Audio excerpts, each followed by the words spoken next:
All right. Hello, everyone. This is another episode of Fire Breathing Rob. Please like, subscribe, and also look for us on YouTube at www.youtube.com/FIREBREATHINROB. I know that's a mouthful. And if you're listening to us on the radio, thanks so much. Keep it up, and we appreciate your listening. I have a special guest on today that's been on the program once before, and we're happy to have her back. She has amazing insight on not only Afghanistan, but also the Middle East in general, because she's lived there and knows the story. And this is Kat Parenti. Kat, thanks so much for coming on the program. We greatly appreciate your time again. Thank you, Rob. It's a pleasure to be back with you again. And of course, we're going to talk about the current situation. Now, as you all know, especially the listeners, one of the hardest hit countries in the Near East has been Iran. And these people are greatly suffering, had thousands of deaths, thousands of cases. Now, my expertise is largely Afghanistan because I lived in Afghanistan and Pakistan on and off for 20 years. So that's where my expertise is. However, this coincides with what's going on in Afghanistan because Iran was, let's use the word, housing all of these Afghan migrants who would come over the border to find work in Iran because Afghanistan's economy is basically very, very, very limited. And especially when it's controlled by the Taliban, as everybody is familiar with. And now, of course, we have ISIS in Afghanistan, the Afghan version of ISIS. So we got these two groups that are controlling everything, keeping the people down, especially the women and girls. We don't even have to go into that. And therefore, many, many men and some women go to Iran to find work to support their families in Afghanistan. So when COVID-19 hit Iran, it hit all of these laborers, and these laborers, to escape COVID-19, went back over the border into Afghanistan, bringing COVID-19 with them. So the only place we have any statistics on right now is the capital, which is Kabul. And Kabul has approximately 3,000 cases. And they've so far had 85 deaths. Now, this is just a small area of Kabul that could possibly have a study whereby these facts and figures would get out, Rob. So, like I said, we've got these two groups, the Taliban and Afghan ISIS. They're still attacking. They're still blowing up places, people. They have, at the end of March, Afghan ISIS went berserk and decided to kill the remaining Hindus and Sikhs who have, most of them, been born in Afghanistan, lived here for generations, and went on a rampage and attacked their local religious place of worship and killed 25 people and injured others. Now, the Sikh community, before the Soviet invasion in '79, these people were totally integrated into the community. I had Hindu friends in Kabul, and there was no problem there. And now, with this attack, they are very fearful, as you could imagine. They used to have a population of 250,000 Sikh and Hindu Afghans, and now they've got like less than 1,000. And you can imagine they're all contemplating moving out of Afghanistan, and I certainly don't blame them. On top of that, the Taliban decided that, now this is a little back before COVID-19, they decided that these people had to wear yellow armbands. Now, doesn't this bring up a little memory about the Jews under Hitler? Yep. They too, right, Rob? Yep. Needed to wear the yellow armband so people could identify them and kill them and torture them and do all kinds of things. So this is the situation that's going on there. And of course, the border between Iran and Afghanistan, between Afghanistan and Pakistan, is very, very porous. Right. The Pashtun people, who are the indigenous Afghans, live on both sides of the Afghan-Pakistani border. And they would brag, no passports, no borders, because they could go back and forth freely over those mountains. So you've got porous borders on either side, people coming, going both ways, which is good, which is bad. I mean, you've got a problem here. Yeah. So this is what's been going on. And I had a conversation with my Afghan son. This is a young man who lives in Kabul with his family, his wife, his 2 children, and his extended family. And of course, I wanted to know what was going on with him. And he said that what's happening there is the biggest thing that they fear is not COVID-19, but they fear starvation. Yeah.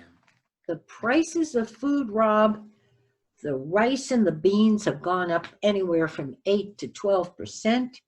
And he said the wheat flour and the cooking oil has gone up 23%. Now, this is what these people live on. But this is because of the COVID-19, or this is just Yes. Okay. Because of COVID-19, because you've got all these people that have flooded back into Afghanistan, the day laborers, there are no jobs there for them. There is no day labor, right? They were working in Iran or working in Pakistan. They flooded back in. There's no jobs. And of course, what happens? When there's a big claim on something, the prices rise. So that's what Zia said to me. He said, my dear mom, we are not worried about COVID-19. We do not have that many cases, thank God. But he said we're concerned about starving to death. And he told me that there's about 7 million children that are in danger of starving to death. So this is kind of what's been going on there, and I've been following it, as you know, I'm sure you know. I was reading an article that says in rural Afghanistan, the Taliban is gingerly welcoming girls back into the school. Have you heard of this? Is this true? Is this half true, half not? What is the story about this in rural Afghanistan? The Taliban is gingerly welcoming girls back into school. Well, okay, we can look at this a couple of ways. Okay. If the Taliban does something, you can be sure that they have their own motivation, Rob. Right. And it's not necessarily good. So, what if they are welcoming girls back into school? And, this is possible. I'm not saying it's impossible. But what they're doing is they are indoctrinating them in the ways of the Taliban. I don't really believe that they're, welcoming girls back and saying, hey, you can be a doctor, a lawyer, or an Indian chief, I don't think so, Rob. So they're getting indoctrinated in this very repressive form of Salafi, it's called Salafi, Salafi Islam, which is what the Taliban go for. Right. So as to the truth of that, I don't know, so I'm not going to make it up and lie. But you can be sure there's an ulterior motive here. They want people to adhere to their tenets, just like in China. You've got the Uyghurs, which are actually Muslims. And now in the past couple of years, they've been put in detention camps. And they're losing, let's just say losing, all of their culture, all of their religious beliefs. They're being homogenized in order to live within China, within the Chinese society. So my personal belief, Rob, is this is what's going on gingerly while they're putting them back in school. Right. Let's talk about the second subject before I let you go. And I appreciate all your time because you have that vast knowledge of not just Afghanistan, but the whole Middle East in general. And I think this is a big topic that we can really kick around. We talked about last time you were on about the troop withdrawal from Afghanistan. And I believe the last time you were on, President Trump had announced that withdrawal deal. Now, that's been supposed to be going on for quite a few months now. I think you were last on about 3 months ago. With that being said, Kat, let's talk about what's going on with this withdrawal now. That's supposed to be a 14-month U.S. withdrawal from Afghanistan. Do you believe this is a good idea? Do you believe it's a mediocre idea or a bad idea? The thing that I'm worried about, and I was against the war in Afghanistan. I'm against the war in Iraq because I think it was both wars were unnecessary. But I believe if you start taking troops out of Afghanistan rather, with that issue, there's going to be, as you said, ISIS is already coming in there. Who knows what other terrorist groups will come in there? We talked about the Taliban too. What's going to happen with them? Who's going to get the power over the country? So there's all those issues. If you could just talk a little bit more in depth about that with your knowledge on this. As I have said before, and to not just you, Rob, but in general in interviews, I have said before, my dear, the thing is, there really is no government. I'm sorry to say that, and I regret saying that, but there is no, let me change that, Rob, no effective government in Afghanistan, okay?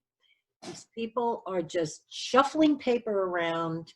Yeah. They can't even decide who's president, Rob. You got two guys claiming to be president, Ghani and Abdullah. So you got two guys fighting. Oh, I'm the president. No, I'm the president. I mean, come on. What is this, kindergarten? Just crazy. Get your act together. Okay. Well, they're also doing that in Venezuela too. So. Yes. Notice the similarities. Yes. Yeah, agreed. So we got that going on. And then the other thing we have going on is a very entrenched, I'm going to call it an insurgency, which is the Taliban. Now we got ISIS. Okay. These people have one goal and one goal alone, and that is to establish a caliphate worldwide. And I will never forget what Zarqawi, who was head of Al-Qaeda in Pakistan and filtered over to Afghanistan, I'll never forget what he said when he was alive. He's dead now, obviously. But he said, the Western countries, I'm saying this just in case people think that somehow these people are really good guys, okay?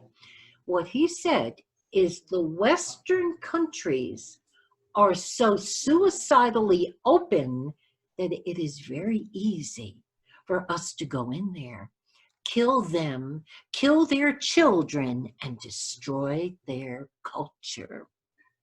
So that is the mentality that you're dealing with.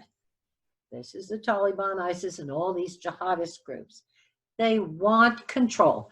Just like, hate to bring it up, Rob, but I'm an Italian, I'm going to bring it up. Yeah. Just like the mafia has control. Italy, my friend. Yeah. I hear you. I'm Italian too, you know that. So yeah, I know, buddy. Okay, the other thing is the withdrawal. Sure. Now, this, I'm going to just bluntly say, this is the third time, Rob, that we have abandoned Afghanistan. When the Soviets pulled out in 1990, we just went whoopee, yay, threw up our hands and said, you're free now to Afghanistan. We did not provide them with any infrastructure, any kind of political support, zero, zip, nothing. What happened?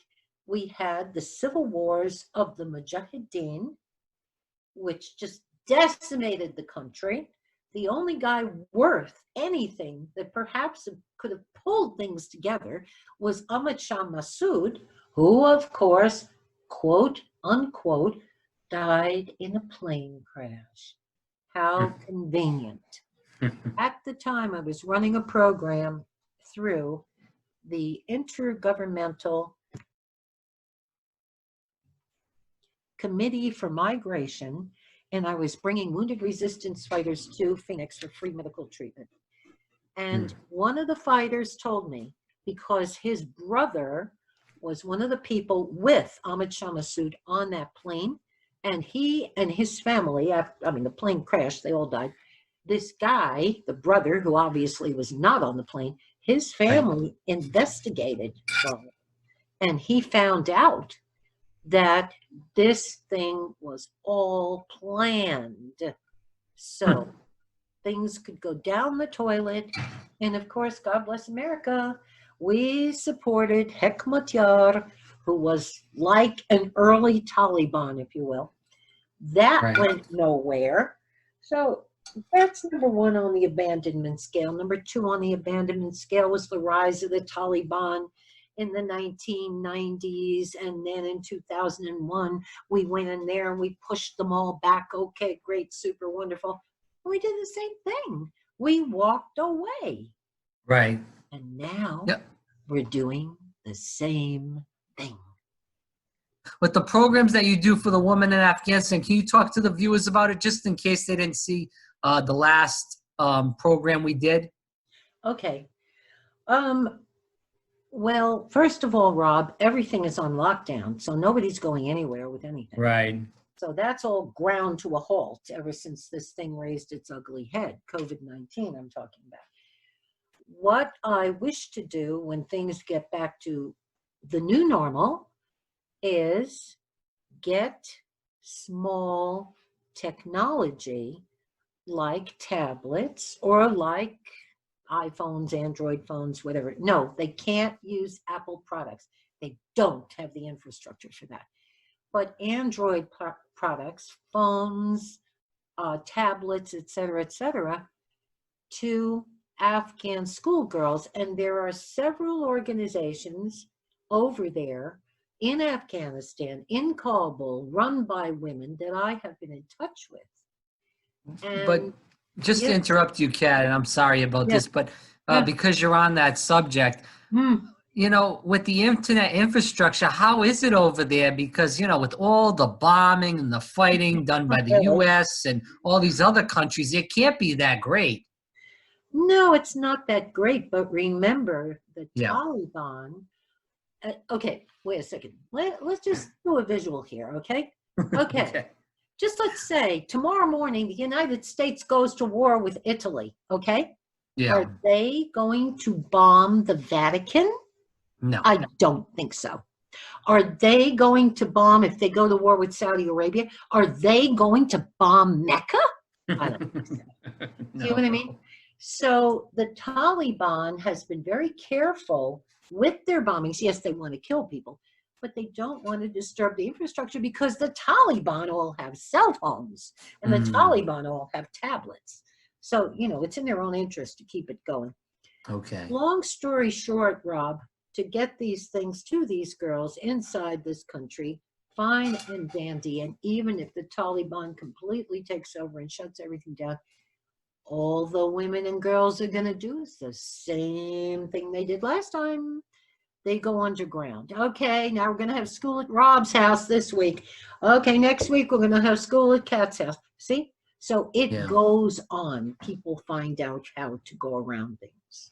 I appreciate the insight that you said today, too. So thank you for that. Thank you, Rob. I appreciate being on the program. It's good to see you again. Many blessings to you and your family. Thank you. And to you too, Kat, and your whole family.